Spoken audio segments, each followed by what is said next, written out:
Alright, so today we're going to take a look at the pros and cons of this year's Comic-Con, which was mostly dominated by DC, and a surprise reveal of a 7th season for Star Wars Clone Wars, along with the middle finger to Batman. There was some good and even big surprises, like the ones I just mentioned, along with some things notably absent that left me scratching my head. Aquaman and Shazam both look like they'll be enjoyable films, with Aquaman's effects looking literally out of this world.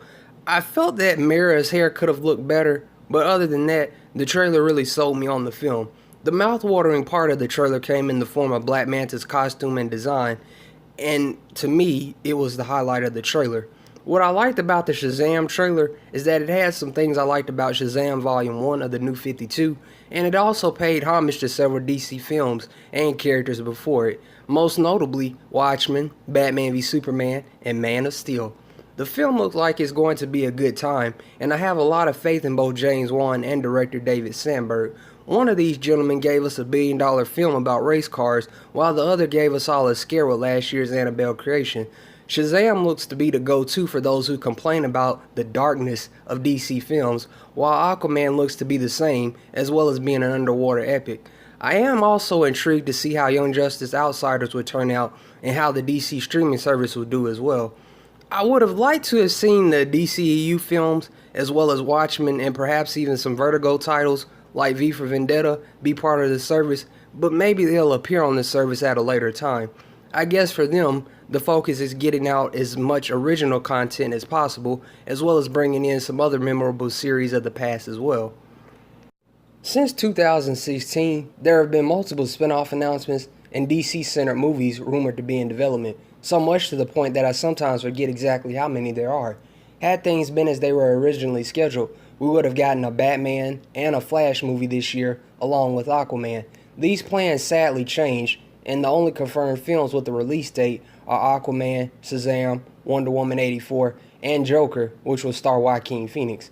Adding fuel to the fire last week were rumors surrounding the Batman film, which is rumored to focus on a younger version of the Caped Crusader, along with Geoff Johns giving us a bit of news about the Green Lantern Corps movies.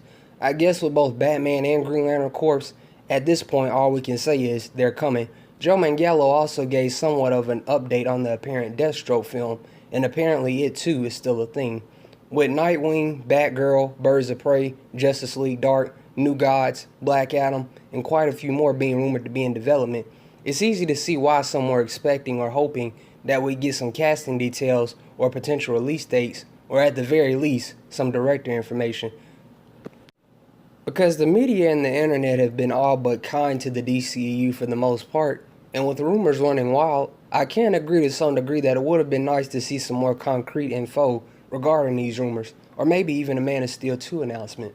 And given that there is such a popular demand and increase in support of the Zack Snyder cut of Justice League, this especially would have been something that would have been welcome to see announced, or at the very least addressed.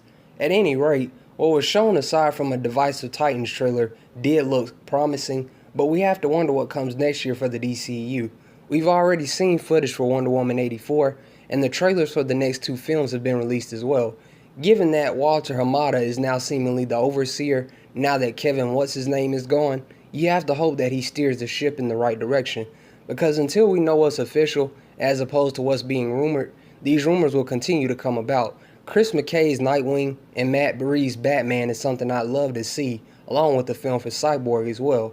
Some of these films still have official release dates, and some, like Flash, Black Adam, and Birds of Prey, are rumored to begin production next year. I don't know about everyone else, but Green Lantern Corps, Man of Steel 2, and a live-action Flash film to me sounds amazing, especially given my enjoyment of the movie Game Night.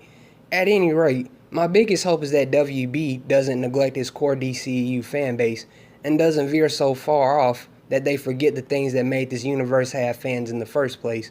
I guess even though I was disappointed that WB didn't reveal a whole lot else besides what we already knew was coming, I guess that they figured less is more this time around, and perhaps next year we'll receive something more.